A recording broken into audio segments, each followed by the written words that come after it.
Mag-check ka na punta ninyo. Kinibito ang content creator, no? Huwag kayong dili mga content creator. Mga vlogger ka dili.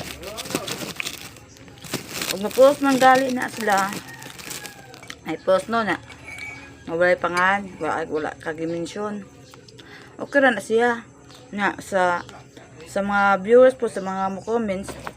Nakabasa ka dito nga. Lain nga. Wala ka po dito gi-mention. Di ka ngay masuko. Pusi ka ngay mga away. Kaya nga na. Lagmit ki ka na. Kuyaw.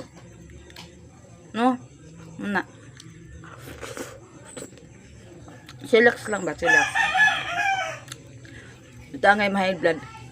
Kung wala tagi mention. Utong na lang. Utungon. Huwag na kalagot. Kaya man tagi mention. Ala po. Palabig. Utong. Kay kuyo makautot. Kung di makautot, makaigit na. Kalaki lang mo. Ano lang siya? Daw salado. Ano lang sa public. Dagang mga ano ba? Laugaw. Na, magdigati dahil mo una. Ano na, magrigor mo utok na. Wala gapoy kapuslanan kay. Kansi man ka, amang kagi mention, wa asa ka ginganlan. Muna og unsay comments, unsay post. Never mind na. Mga matik ba mindset, no? Na mamainit lang, mamainit ha. Ano na?